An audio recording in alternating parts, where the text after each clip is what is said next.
Um, in terms of understanding Rome, because Rome is critical here, along with the concept of Christianity or Judaism, we have to understand that Rome first was based in Italy, and the capital was Rome itself. Okay?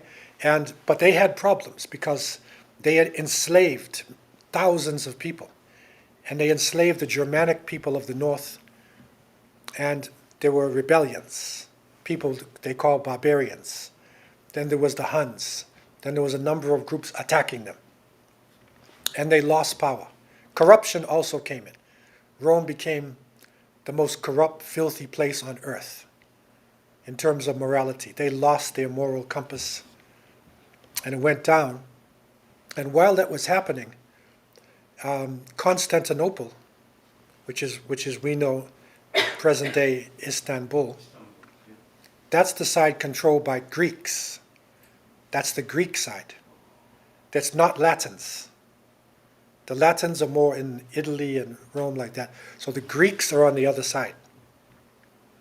And so Constantine contacts the bishops in Rome and saying, Rome is falling apart.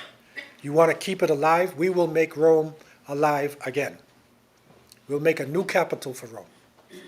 So this is where they decide, and then Constantinople now becomes the center, and they had to move some of the religious texts.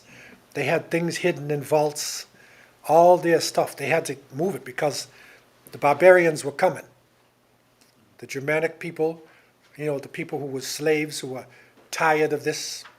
Because you have to remember that, and it's hard for people to get it in their mind, because of racism, when you say the word slave, the first thing comes in your mind is a black person, right? It's only natural, because we're indoctrinated to think that, because of what happened in the past 500 years with the Atlantic slave trade, okay, and in other parts of the world too. But slave is from the word Slav, like Yugoslavia, Czechoslovakia. If you watch the World Cup, if you see international things, the people would itch in the back of their name. So it's Karimovic, Aliyevic. Everybody has an itch at the end, meaning probably the son of, like that. Those are Slavic people. They live in Eastern Europe. Okay? And so they were enslaved by the Romans. They were the choice slaves. They didn't resist so much, and they were able to capture them. So they were so commonly known as slaves that the word Slav sort of became slave. There was only a few black slaves in Rome. There were some, but not many. Slavery in China was mainly Chinese people or other Asian peoples. There's no African people in China. But there was a huge slave, thousands, millions. You have to realize that slavery was in every single country of the world at the time. It's only until about the 18th century. And even by the 18th century, just recently, a good percentage of the world was slaves, because slave is not just somebody in chains and they're beating you. No, you can be a slave mercenary, like in the case of the Mamluks of Egypt. They were mercenary soldiers with land, with families, but they were owned or controlled by a lord. You even have within other, because slavery had meant different concepts. It's just somebody under the control. In Europe, you have the lords and you have what they call serfdom. So if you ever watch European stories of King Arthur and all that, the serfs. But they were in slave villages. So they couldn't go anywhere. They were controlled by their lord. So that is a form of slavery as well. So there's many types of slavery: wage slavery, child, labor. Today you have prostitutes that are being brought in from, different parts of the world, and they're controlled by, their pimp. That's slavery. Because they're not going to go anywhere, right? They'll kill them. So slavery, but because of racism, the power of racism that entered into language and media because of the Western countries and their domination of Africa, slavery is known as black people, but it's not necessarily that. Okay? So that's important to understand, that Rome itself was being destroyed by people with blonde hair and blue eyes. They were the slaves. And so they switched the capital to Constantinople, made it the center. The bishops even left from Rome, escaping with their lives, and went to Constantinople. And the emperor at the time, took over. And the emperor, who were coming in, especially Constantine, he is the one. But Constantine was a sun worshiper. Constantine was not a Christian.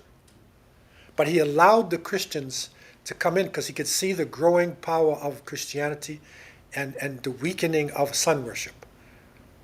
So he wanted to unite people together so that he's a politician. So that's basically what he was doing in terms of this. But that was Rome. And so what we say today, Eastern Roman Empire, or sometimes they will say Orthodox Christians. Like you have Roman Catholic and Orthodox Catholic. There's a difference between them. It's usually the Greek Orthodox or Russian Orthodox. It was the people on the Constantinople side. The Roman Catholics have Christmas, the birth of Christ, on December 25th. But for the Orthodox, it's January 7th. So there's a lot of things that's different. Although Trinity is the same. So in terms of Aqidah, they both accepted the Aqidah of Constantine that was established in 325. So that's the reason why people mention Constantine's, that particular council, because it's the Aqidah, right? But the actual law itself, when it became codified, was Theodosius, which is a few years later. So when the Quran is talking about Surah Al-Rum, it is not talking about Italy. It's talking about Constantinople. So that was Rome at the time. And this is interesting because their language would have been Greek, their main language. And even if you check a Christian and you say, what is your books do you have? Like we have the Quran in the original language. And they'll say the Dead Sea Scrolls or whatnot. But it's in Greek, not in Latin. Their oldest texts are in Greek. Because the Council of Nicaea, that's where they had all their so-called original texts, the closest to the originals. So it was the Greeks. And again, there were other forms of belief. There was a person named Donatus. And he was a bishop in North Africa, in what you call today Tunisia. The place is Carthage. Carthage was in present-day Algeria and Tunisia, and it was an empire developed by Phoenicians. The Phoenicians are from Lebanon, and they were really good sailors. And so they were trading all around the Mediterranean. They even went further. And they established a base in North Africa, and they stayed for a period of time. Things were so good. And then the local people there intermarried with them, and they became known as Carthaginians. And Carthage became very powerful for reasons that I'll show you about North Africa. And the most famous Carthaginian was Hannibal. You heard of Hannibal with the elephants? Hannibal attacked Rome by using elephants. He went over the Alps, and he tried to attack Rome again. You see? So these are terminologies, but it is important, for us to understand this. And this is why most 98% of Christians do not study theology. It's only the people who are in the schools. And when you ask, the people, they'll say the Bible is the Word of God. You have to accept the Trinity, or you're a heretic. And then when they question it, they say it's a mystery. That's the answer that they get. You can't understand it. God knows. You just have to force it. Behind the mystery was the Roman Empire. Because when Theodosius made it the law of the land, and he outlawed all the other forms of Christianity or other religions, you can die, you'll be executed if you try to say that something else is Christianity. You see? So now it's the law. And it's the same in the Christian countries today. It's really the law of the societies. It's the army, it's the military that's in back of the cross, the crusaders. They are the ones that are in back of the cross. And so what we have to recognize, and this is important for us, our reading of this is different than what you get in the textbooks. Because we're reading at it, we're reading this from the point of view of Tawheed. Tawheed versus Shirk. That's the basic struggle that was going on in this whole region, and really around the world. But you could see it mostly in the Mediterranean. You could say monotheism. I'll call it Unitarian. I'll use the word Unitarian, meaning they believe in one God. Muwahid. And Trinitarians. So Trinitarians follow the law of Constantine, the law of Rome. Unitarians, they're Christians, but they do not believe in the divinity of Christ. And they have different versions of it. Donatus was slightly different than Arius, and his followers were in North Africa and other places. They even say there was a form of Christianity that went up the Nile. Mark, one of the disciples, he died on the Nile in Egypt. So he took Christianity into Egypt. It was really a form of Judaism, as we know, Nazarenes. And it went up the Nile into Ethiopia.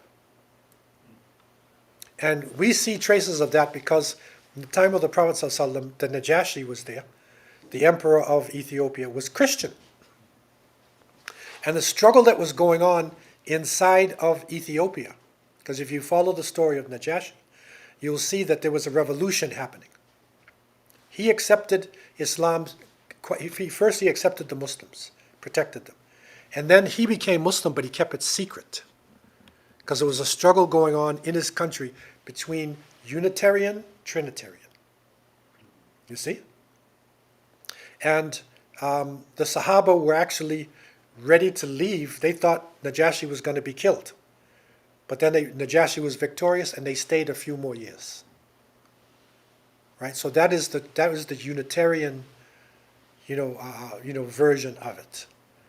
Okay, so Trinitarian versus Unitarian. That was the struggle. And there were also Unitarian teachers who were traveling around. They were outlawed by the Roman Empire. They were traveling around the world. And we ran into one in the life of the Prophet ﷺ, Bahira, who was the monk, who when the Prophet, peace be upon him, was on the road with Abu Talib, the monk was waiting on the road. And when the monk saw the cloud following the caravan, he stopped them, questioned them, and realized that that boy that was there, he is a prophet. There were certain signs being passed on through these Christian monks. It's interesting. If you read into the lives of many of the companions, you're going to find some interesting things. Another interesting story is the story of Salman al-Farisi. Okay, Salman al-Farisi was a Zoroastrian worshippers of fire in Persia, and he was being trained to be a priest of the fire. And he met Christians. He was a person who questioned a lot, highly intelligent. He met Christians, and he liked what they were talking about. It made more sense to him. Eventually, to make a long story short, he accepted it. He was imprisoned by his father. He eventually left with the Christians, and he traveled, and he wanted to find true Christianity. Tawheed is what he wanted. And he stayed with a monk for a period of time until that person was dying, and then the person said, okay, go to this other priest. So he stayed with another priest for a few years until that person was dying, and he said, go to another one.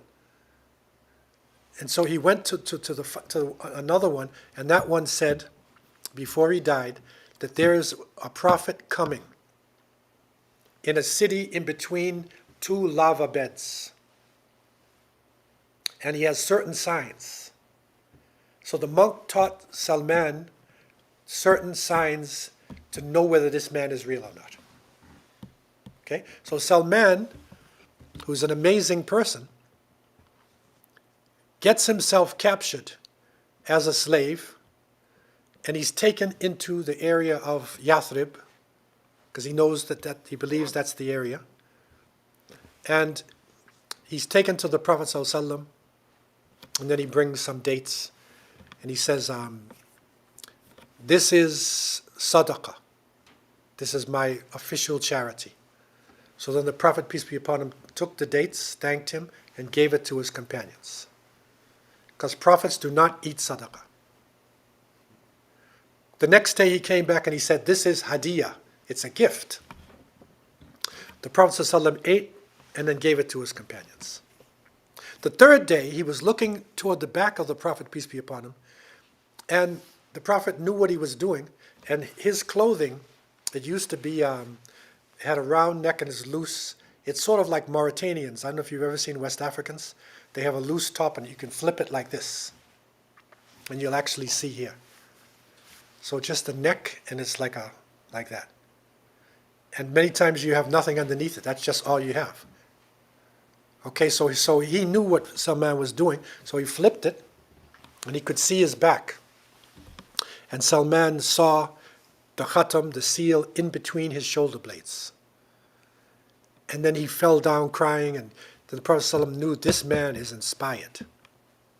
Okay, and then he took a shahada. The question is, the witness is, how did he know this? How did the monks know this? You see, this is knowledge, solid knowledge passed on outside of the church. You see? The church was pushing Trinity, but there were people who were holding on to their faith. That's why we use the term Muslims before Muhammad, sallallahu alaihi wasallam. That's a strange thing. People will get angry if you say this, right? How dare you say they're Muslims? But what does Muslim mean? It just means one who submits to the will of Allah. And the Prophet Muhammad sallallahu alaihi wasallam was not there. There was no Quran. So anybody who believed in one God in the world at the time, these are the Muslims. So these people were the Muslims. There were even some people who believed in one God in Mecca. Right? And these people themselves, they refused to worship the idols and whatnot. And so you'll see these people all over the place. And so that is, our witness. Now, what is important that we pointed out, and I want to solidify this, is that the Prophet ﷺ sent letters out to the kings, letters to the leaders. And the basis of the letter is not military. It's not political. The basis of the letter, like the one he sent to Heraclius, the Roman emperor, where he says, peace be upon he who follows the guidance. As to what follows, verily I invite you with the call of Islam. Accept Islam. So this is what his call is. It's not like, give me your property. No, he said, accept Islam and you will be saved. Accept Islam and Allah will give you 2 rewards. If you turn away, then you will be accountable for the sins of the Adisiyin. Now, many historians believe, and it's not fixed in stone, but many believe that when he said Adisiyin, he meant Aryans. So these are the people who believed in one God, And he's telling Heraclius, you're going to get two rewards, man. Not just for yourself, but also for the people who believe in one God. There's people in your societies. Okay? And so that was the basis of the letter. And so when the Muslims went out, they were basically going out to do dawah. They were not going out to conquer land. Now, the position taken by the Orientalist scholars is that they had a curved sword, they were hungry for land, and they want to conquer the world. Okay? But that's not what it was. It was to spread the message to the world, calling to the good and forbidding evil. This is what it was. And this is part of the proof. If you understand the Council of Nicaea, if we understand the struggle between Trinitarians and Unitarians, it makes more sense about the spread of Islam. It makes more sense why Muslims would fight against the Romans because of what the Romans were doing. You see? And this is important. And this map here basically shows you the Byzantine Empire at its peak. It's 565. It's in the dark red there, or the maroon. And you can see the extent of its power. And of course, the Mediterranean, you see the Mediterranean region, is basically controlling most of the Mediterranean. And so they were pushing Trinitarianism along with the power of Rome. So they were making themselves wealthy. And Constantinople was one of the most wealthy cities in the world at the time. And the Hagia Sophia, the beautiful, some people pronounce it Hagia Sophia, but it's Hagia Sophia. That church was the largest church on earth. It was not built by Turks. It was built by the Byzantine Romans. They had excellent architects. Our masjids were not originally meant to have domes and spires like that. That's not originally our masjids. Our masjids were like simple structures. The Prophet ﷺ was just a structure, flat type of structure. You climb up on the side and call the adhan. There's no minarets standing up and you go. No, these are architectural achievements that were assimilated into Islam. So we Islamized the other architectural achievements. That's what the Turks did with the Hagia Sophia. They then built the Blue Mosque. If you know Istanbul, right across the way, then you'll see they built bigger ones. Right, but the architects, the skills, was not originally Turkish skills, because the Turks were nomads. The Turks were shepherds, were warriors, horsemen. They were not in big settled cities with giant buildings and all that. That was not what they were. That clutter of buildings and huge, that's what they inherited when they took over Constantinople. And they made it Istanbul, the city of Islam. Okay? And so therefore, they realized they needed to take the holdings of the Romans. So they began. And Amr ibn al-As radiallahu anh became the general, and he entered into Egypt at the time, and he settled in a place called Fustat.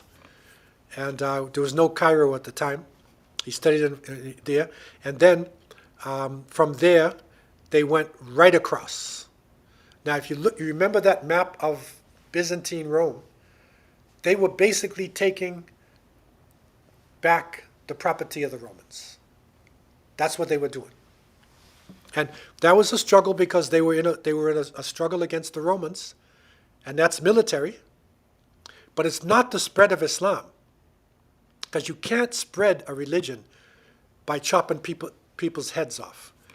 Because once you leave or you get weak, they're going to return to their own faith. They're not going to stay with you. Okay, but all this region all the way across remains 99% Muslim up until today. The people are basically Muslims. Okay, and part of the reason why is because Arius who people believe was born in Libya, and Donatus, who people believe was born in Carthage, which would be around Tunisia. These movements, Christians who believed in one God, Muslims before Muhammad, this was their base. It was there in North Africa. That was their base. Okay, and this is a really important point. You know, there's a weakness, not intentionally. Sometimes there's a weakness in our study of Islamic history and culture based upon where we live. So if you live in Persia, then you'll study mainly Persian things or Pakistan things, or if you're Turk, mainly Turkish thing you're going to study. Everybody sort of studies their culture. And many people, many Muslims do not realize the importance of North Africa. They don't realize how serious this part of the world was and is up until today. And this is partly what we want to bring out in this short course that we have. Because when the Moroccans were winning in the World Cup, there's a spirit that they carry with them. I'm not a soccer player, but the World Cup, everybody wants to see, and the spirit that they have, the energy that they have. And when they win the game, they all make sijda together, they prostrate. And you see pictures of Hakimi and other people. He goes to his mother, right? And he's kissing his mother's hand and, whatever. And, like they have such humility and, tight families and warrior spirit. It's a warrior spirit that they have, okay? This is Amazigh. And it's important to understand the Amazigh people. The Romans call them Berber. So you will hear people say, in Morocco you have Arabs and you have Berbers, right? But actually Berber is a bad word. Just like in America, they call African Americans Negroes. Negro is a bad word because it just means black in Spanish. Like you reduce a person to a color instead of saying what their nationality is or what their tribe is. Similarly, Berber means barbarian, man. A barbarian is not a nice person, right? A barbarian is an animal, right? In human form. And that's the same way they call the Germanic people barbarians too. So anybody who is against the Romans and you're not civilized like them, they call you like barbarians. Okay? But somehow, because of time and, people got lazy or whatever it is, Berbers sort of stayed. But there's a movement in the past 30, 40 years, it's really getting strong now, where the Amazigh people do not want to be called Berbers. Right? It's Amazigh. So if you meet a Moroccan and you say, what are you? And they say, well, I am, they might say Berber to you because you don't know any better. But if you say Amazigh, their face will light up because you're recognizing who they are. Amazigh is the plural. Amazigh. Singular is Amazigh. So the Amazigh people. And it means free people. They're free. They're not slaves for anybody. So that they have a powerful fighting spirit. And to understand Morocco and Spain, you have to understand these people. Because their movements and what they did, changed the face of everything. Now, who are these people? The Amazigh are basically the indigenous people of the Sahara Desert, North Africa, all that region there. Okay? And they go back so far that even the ancient Egyptians, this is a statuette representing a Libyan Berber, he's using the word Berber, from the reign of Ramses II. That's one of the pharaohs, right? So that's around 1279 BC. Okay? So they knew these people who were out there. Because they lived in Libya, Tunisia, Algeria, Morocco, the desert region, right? They knew these people.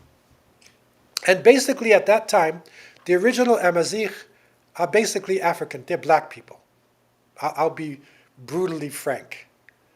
Because if you Google Amazigh or Berber, some of them will say Berbers have blonde hair and blue eyes. It's right in the thing. They'll say Berbers are European. But how can they be European when they're the indigenous people of the Sahara Desert in Africa? The Europeans were not there first. The original people came from Africa. The oldest find for Homo sapiens sapien is in East and Southern Africa. And it is from there that people learn to talk. Adam, we have our thing with Adam, Allah knows best where, but language, using fire, all that, it started spreading from Africa, and then it went to Asia, and then it went to Europe, other places, and with time, and I'm not saying I have the final word, I can be challenged, but with time, people change. Because when you're in the zone of the equator, you need melanin in your skin. It gives you color. The closer you are to the equator is the darker skin you're going to be. Because a dark-skinned person with melanin, the sun does not, just like southern India, right? Tamils, right? The dark skin is a protection against the sun. That's all it is. And then the further north you go, that doesn't help you anymore. It's better not to have it. Because you need vitamin D, right? Like, why are you pushing away vitamin D? We need vitamin D here right now, right? That's why we're so happy, because the sun came out. You see? So the melanin is harming you because it's protecting you. It's pushing away vitamin D. Right? So therefore, people get lighter skinned. Their features change.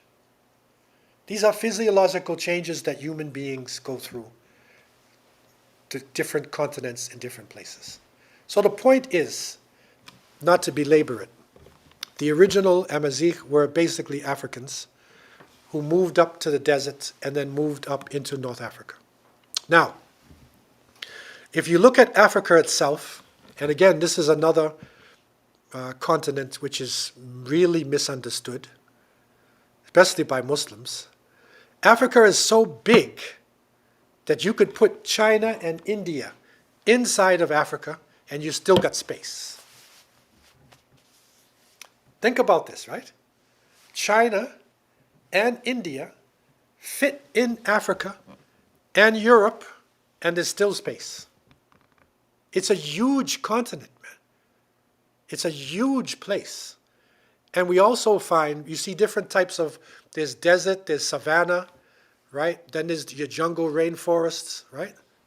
It's a huge continent. Now, there's definite proof that the Sahara Desert at one point was a rainforest. And if you look here on the left, these are actual drawings that are taken out of caves in Algeria. And it shows you in the drawings cattle, and it shows you water, and even lions and things running around. It's like a jungle, right? And also, when you travel to the Sahara Desert, I actually traveled to Mali before, to Timbuktu. I didn't go that much into the desert itself, because it's not a joke. It looks nice, but it's hot. It's unbearably hot. But when you get into the middle of the desert, you'll find formations like this. These are actually the traces of lakes. It's for lake formations. When you travel through, there's valleys, there's mountains. It's not all just sand dunes, right? There's all types of things in the desert because it's a huge area, right? And according to these drawings, in northwestern Africa, okay, the Amazigh, at least 10,000 years, they were there. 10,000 BC. That means from now, it's like 12,000 years ago, these Amazigh people were there. So the Berber people, the Amazigh, they are an ancient people. But they are really misunderstood And their story is not so well known unless you come from there. Then you'll know their story. But their story is an unbelievable story, man. And there's so many things that are there in North Africa. And this is now how we go. Amr ibn al-As, sending out the forces, his main general was Uqba ibn Nafi', rahimahullah. Uqba was a tabi'i, and he established as his base a city called Kairouan. Now, Kairouan is a really important city. Every Muslim should know what Kairouan is, but most don't, unless you come from that area. And the basic reason why I'd say that, because it is in Kairouan that the Maliki madhab was established. Imam Malik, rahimahullah, he lived in Medina. He wrote, the Muwatta was written in Medina, his hadith book. But his teachings were taken, the ulama of the Malikis were in Kairouan. And it is there Sahnun took the writings of Imam Malik and they did a book called Al-Mudawwana, Al-Kubra. These are the writings of Imam Malik. Okay? So the codification of the Maliki madhab, which is one of the four major madhabs of the Ahl Sunnah wal Jama'ah, is done here. Okay? So in terms of deen, this is one of the Western outposts of Islam. Now, listen to the terms I'm using. I said west. Right? West of what? Mecca. Right? That's the reason why when the Morocco is called Al-Maghrib, Maghribis. Al-Maghrib, Mashriq, east, Maghrib, west. So it's called Al-Maghrib. That's the actual name. Okay? Because it is the westerners west of Mecca. That's thinking Mecca-centric, right? Your mind is no longer in London anymore. Because if it's in London, these are southern people from the desert. They're like barbarians, right? No, this is the western side. Uqba was a tireless general. And he just rode his horse and they conquered. They went from one place to another place. But he ran into resistance. Because the Amazigh, they've been living there for 10,000 years. They've been living there a long time. And, they're tough people too. Okay, they've gone through a lot of changes.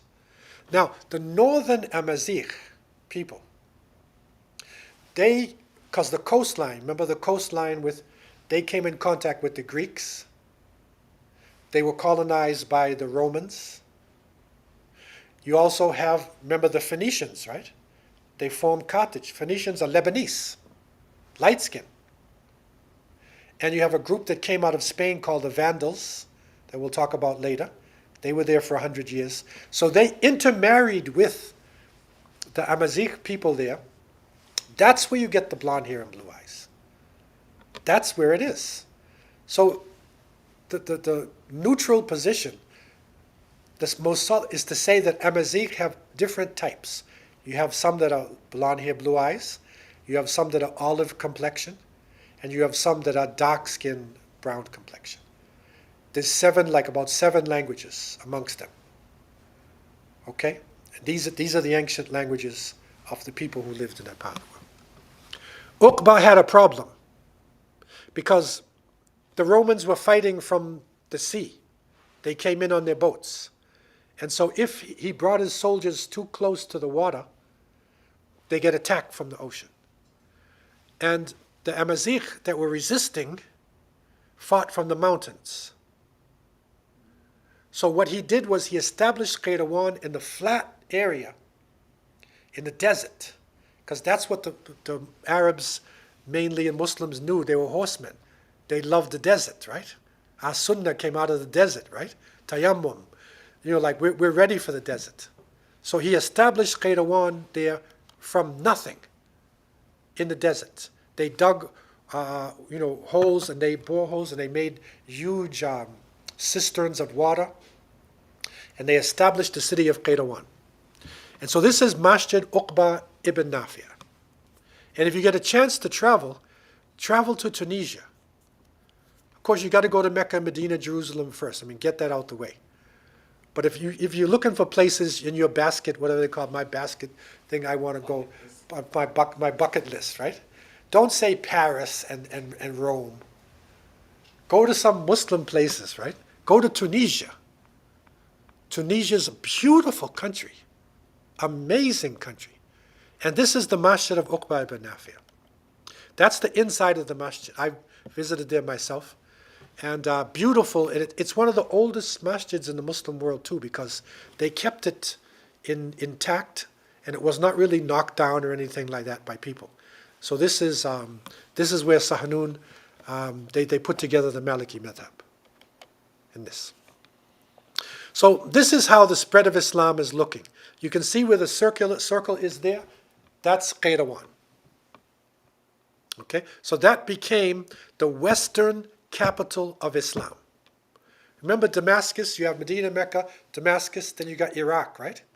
You have Kufa, Basra, right, Iraq, and then later Baghdad. But the western capital after Cairo, right, was here in Kairouan. And they called the area, they called it Ifriqiya. That's an interesting point too. Ifriqiya. And Ifriqiya, from the ancient Berber word, and then the Romans, the Romans say it's a warm place. So like they said Ifrigo, and they say Ifriqiya. So if you said you come from southern Ifriqiya, that meant you came from southern Tunisia. And when the Europeans started making maps, and they wanted to name the whole continent, they took the name of Tunisia there, and they put it on the continent. It's actually an Arabic word. It's not an original word of Africa. The Europeans put this thing on the whole continent. Africa has got all types of nations, light-skinned, dark-skinned, middle range, the tallest people on earth, the pygmy, the smallest people on earth. Everything's in Africa, right? Well, they try to lump it together into one, like, continent. But surprisingly enough, they use the Arabic word, Ifriqiya. Okay? So now, the Amazigh people resisted Islam. And there was a leader called Kusayla. And Kusayla fought back, but eventually was defeated. Then there was a woman, Kahina, and she resisted also. But they wanted to keep their idols, and they just, but they were defeated. Okay, and this is how they look. This is part of their desert look like, right? And very strong resistance fighters. The Algerians, when the French tried to take Algeria, Algerians resisted. They had 1 million shaheed. Algerians are tough people, man, let me tell you. The first country to be liberated in the anti-colonial period. You know the colonial period? When the European powers conquered in 19th, 20th century, right? The first country to liberate itself was Algeria. It's Amazigh. They're resistance people, man. They're really, really strong people. Okay? Now, but still, Muslims were there, but it came still sort of by force. For some people, they still didn't, we can agree with you because we want to believe in one God. But it wasn't until 708, when the Umayyad dynasty, they recognized the importance of Kairouan. So they sent as Amir from Damascus, Musa bin Nusayr, rahimahullah. So this is a really important person that should be known. And his father was called Nusayr. Nusayr means a little Christian. So his father was studying to be a bishop when the Muslims defeated the Byzantine Romans, and he was captured. And they have what is called right-hand possession. So he became a servant, right-hand possession of Khalid ibn al-Walid, radiallahu anh. Okay? Because they saw he was a person who was, strong-willed, and he had something to offer. So Khalid, so Khalid liked him a lot, and then freed him, and he loved Khalid. So they became really close, and he was so skillful that he rose in the ranks, and he became like a high-ranking officer. And so his son Musa was educated along with the children of the Khalifa and the generals and whatnot, high education, military education. But what was different about Musa is that he had a sensitivity to other religions. His father was a Christian, right? So he has sensitivity to other people's feelings, and that's the kind of person he was. So when he went there, instead of everything with just force, he now started to say, no, Islam brings equality for everybody. It also education. He started educating the Amazigh people. They rose up in ranks, and so they loved him.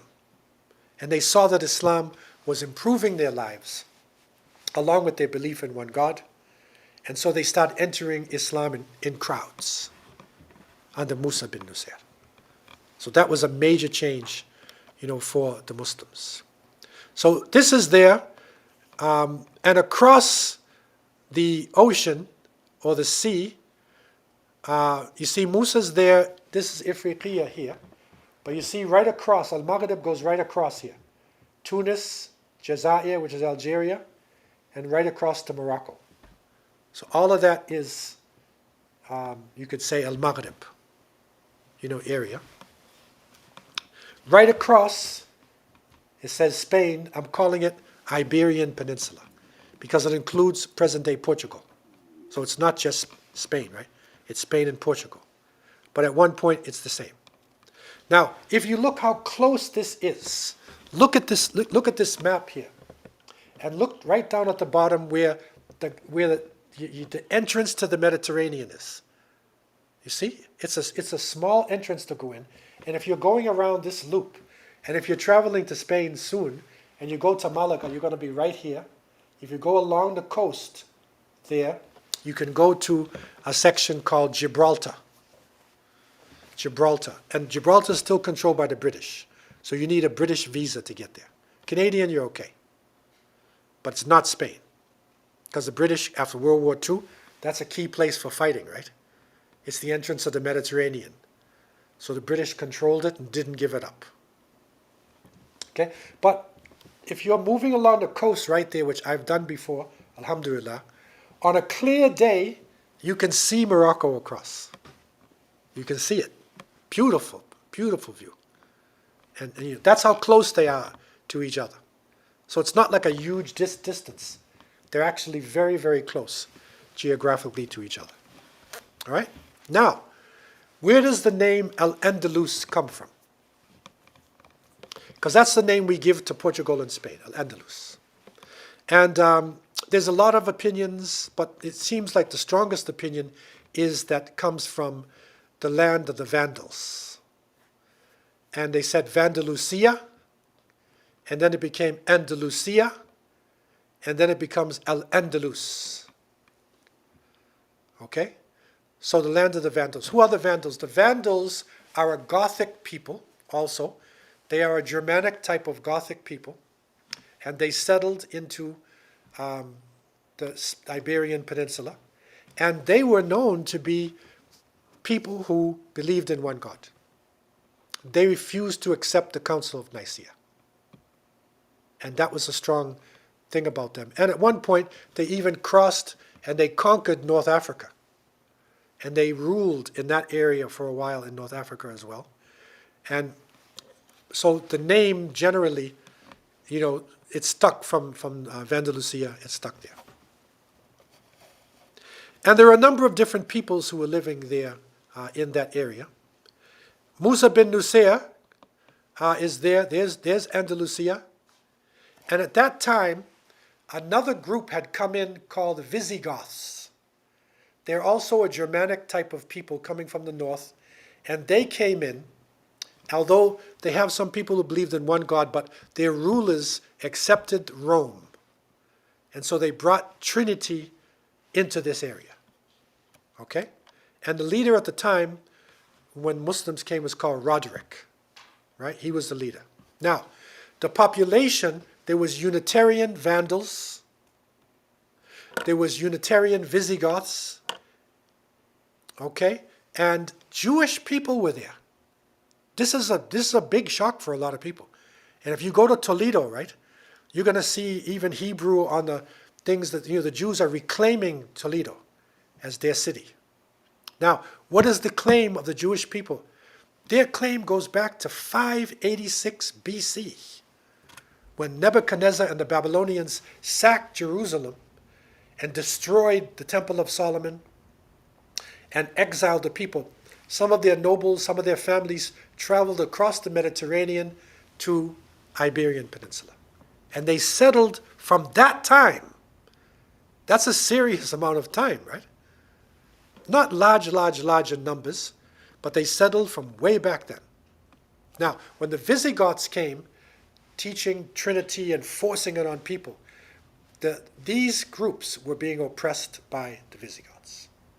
So the same oppression of the Arians, Council of Nicaea, Shirk versus Tawhid, right? Same things happening here. And that's something you will not get in the history books, European book. They will not show you the oppression. The people were demonstrating, fighting for their rights. The peasants were suffering under the Visigoths. They won't tell you that, right? What they want to tell you is that Muslims were greedy and they wanted more territory. But if you look at where Musa was a consolidator. You have some leaders who are initiators. They run like Uqba. But then they can't consolidate anything. They run to something else. You need a consolidator who comes along and then consolidates everything. You see, if you have both together, they can work together, they're beautiful. If you have an organization, even works with our organizations. The leader, so he's charismatic and he's this and he's that. Then next week he's gone somewhere else. Then you have some other people who are consolidators, but they have no charisma. They can't lead anybody. So they just stay the same for the next 20 years. Got to have both. Musa, consolidator. All right? Now, here on the tip, see where it says Gibraltar? There, right on the tip there? There's a section there called Ceuta. C-E-U-T-A, Ceuta, or Ceuta in Arabic.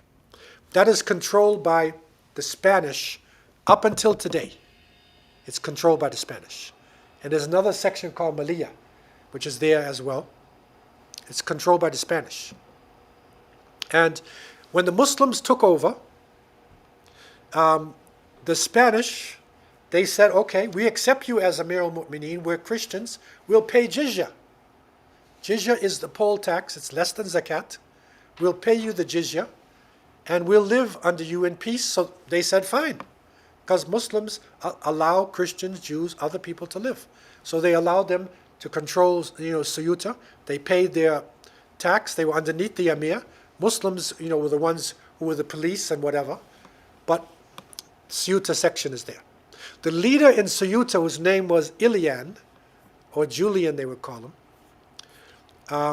he was a Spanish, person. And he sent his daughter to a place called Toledo in order for her to get educated. Toledo was, that's him, the governor, Ilian. Okay? So he sent his daughter to Toledo, which was the educational center. It was the former capital of Spain. So he sent his daughter for an education. When Roderick heard about his daughter, because she was known to be exceedingly beautiful, when Roderick found out about her, he captured her and he raped her. And the word got back to Ilian. And he said, I want revenge. And he went to Musa bin Nusayr and he said, you're my Amir. Do something. So Musa said, okay, we don't need Spain. Look how much territory we have. And are you taking us into a trap? He wasn't even sure whether it was a trap.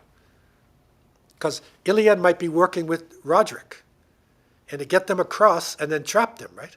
So he said, okay, you prove that you prove yourself. So Ilian got boats, and he attacked. He went across, he attacked, he came back. And in 710, they even took another person called Tarifa bin Malik. He made a small incursion.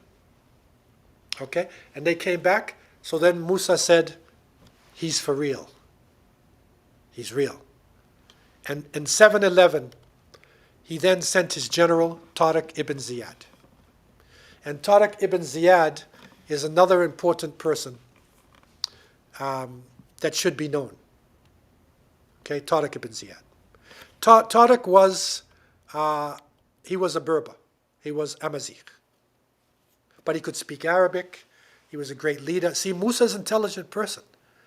He saw the leadership in him. So he said, I'm going to make you the governor of Tangiers, Tanja. And I'm putting thousands of troops under you, Tariq. See, Musa's a smart leader, man. So then he said, I'm sending you across. So Tariq then went across with 11,000 or so. And they crossed, Ilian had the boats. So they went across and they landed at a place which is called Jebel Tariq, the mountain of Tariq. Right? This is where they landed. And Roderick was waiting. Roderick brought 100,000 troops. Okay? 100,000. And so Tariq said, I need some reinforcements. So Musa sent him a few thousand, and Tariq's people, different numbers, around 17, 18. At the most, you could say like 20,000, which meant 20,000 Muslims against 100,000. And in those days, because of Iman, that was about even. You understand what I'm saying? 5 to 1, we'll do it. That's taqwa, right? 5 to 1. Tariq was an intrepid leader. You should read about this great battle that went, the strategies used and whatnot. And one of the disputed points, though, which you probably have heard before, is that they say that Tariq got all of his troops together and he burnt the boats in back of them. Right? And he said, in back of you is the ocean, in front of you is the Christians. You can't run. Okay? And we're going to go forward. Now, that is being disputed by historians. And a scholar in Da'iya, Tariq Suwaidan, and others, that they brought it up when they went back and checked. There's actually no Islamic records that actually say that he did that. It was Orientalists that said later that he did it. Because they wanted to make him into a suicide bomber. You know that's how they always want to make us, right? Strapped down, right? Fanatic. Why are you going to burn your boats? You need the boats. You might have to strategically retreat. There's nothing wrong with a strategic retreat, right? That's part of warfare, right? So you can live, fight another day. Okay? In any event, what is true is that he gave them a stirring khutbah. He talked to his troops and he said, follow me. When I go forward, go forward. Don't turn back. And he described paradise to them. And he said, you're going to swim in paradise. And he said, if I die, make this person the leader. Stirring speech, if you can get it, the speech of Tariq ibn Ziyad. It's in some history books. It's amazing. And he went forward, and they defeated them, and they were fighting. It was Ramadan. When he gave his talk, they made tahajjud prayer in the last 10 nights. Odd night. Tahajjud. That's serious tahajjud prayer there. You pray it. You mean it, right? And the fighting was so heavy. They fought through the 10 nights, the 27th, whatever. Eid day, 3 days after Eid, they're still fighting. Okay? It wasn't until then that they finally defeated 100,000 Christians. Complete. Roderick, they don't know what happened to him. He rode into the ocean. His body was never found again. It was a complete victory for the believers. And Tariq, so the mountain there where they said Jebel Tariq, where he landed, that's Gibraltar. See how Arabic turns into English? Jebel Tariq, Gibraltar. See? That's what it means. And they say now, this building is as strong as the Rock of Gibraltar. Right? That's supposed to be one of the strongest rocks, on earth. Tariq was an initiator. So Tariq, after they cleaned up and everything, he said, we're going forward. We're not stopping here. And word came that the Jewish people and the believers in one God, they wanted the Muslims. And they were ready to open up the doors, because every city has a big wall, fortress, right? They were ready to open up the door for them.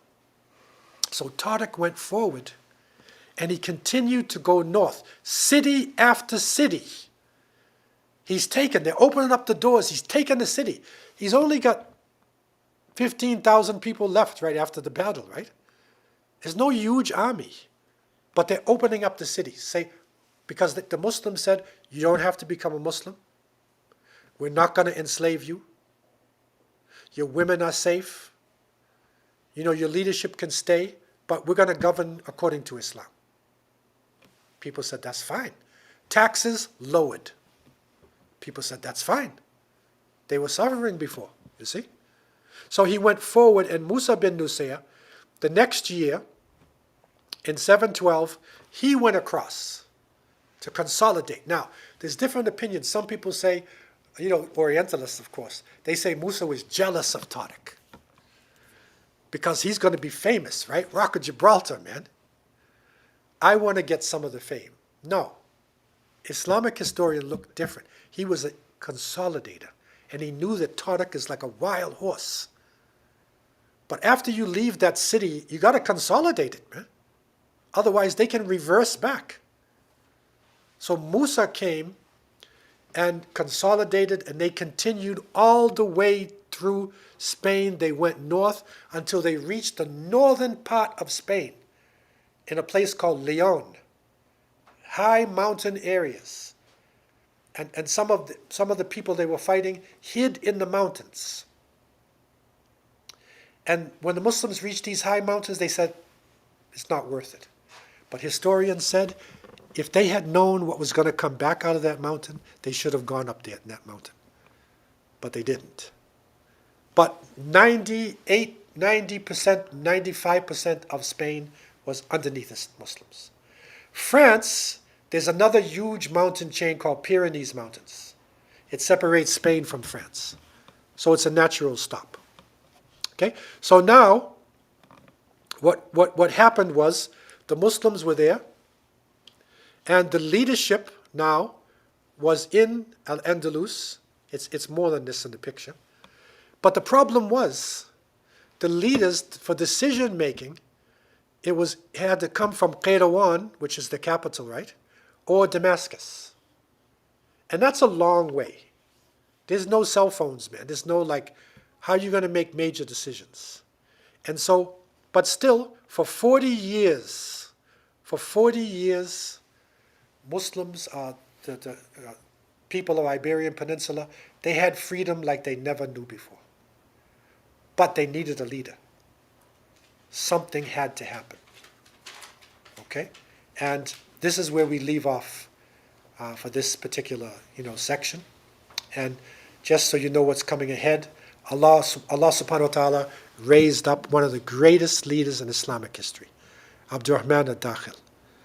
Right? He's the Umayyad leader who came. It's an unbelievable story, which we will tell next week, inshallah, of Abdurrahman. And what happened to him.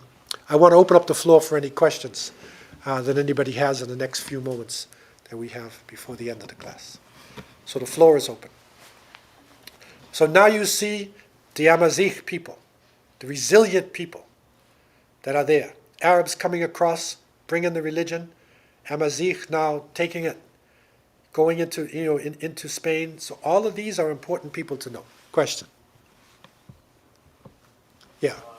There's a question here that asks, how is slavery an institutionalized system that everybody was involved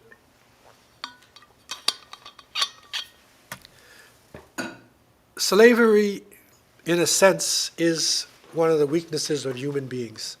It's the domination of one over another. So in every part of the world, slavery comes about. It comes for a number of reasons. One of the main reasons why it comes is warfare. And after the war, you have prisoners of war. So what do you do with the prisoners of war? The Mongols, they'll cut all their heads off. But if you're not going to cut everybody's head off, which doesn't make sense, you integrate them. They're your prisoners, right? There's no prisons. So you integrate them into the society, and they become a class of people. They're subjugated, and they accept the subjugation. That's how the world was, because they lost the battle. So they accept it. Okay? Every single place in the world, nobody didn't have it. Even the native indigenous people here had it. They would fight, the different nations would fight each other, and you have prisoners. So they end up staying in your tribe and they work for you. But in Africa, and in many places of the world, the person's not necessarily treated bad who's there. And sometimes that person can actually rise up in ranks. Even within Islamic society, you know, the greatest leader, one of the greatest caliphs ever, Harun al-Rashid, his mother was a slave. Persian slave. So just imagine that, how rich he was.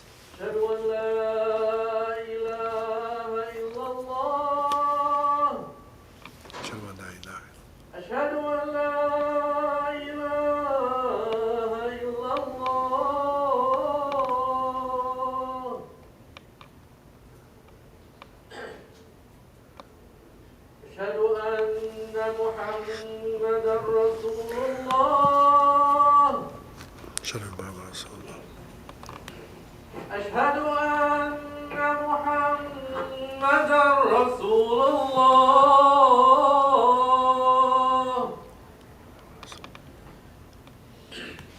حي على الصلاة حي على الصلاة حي على الفلاح حي على الفلاح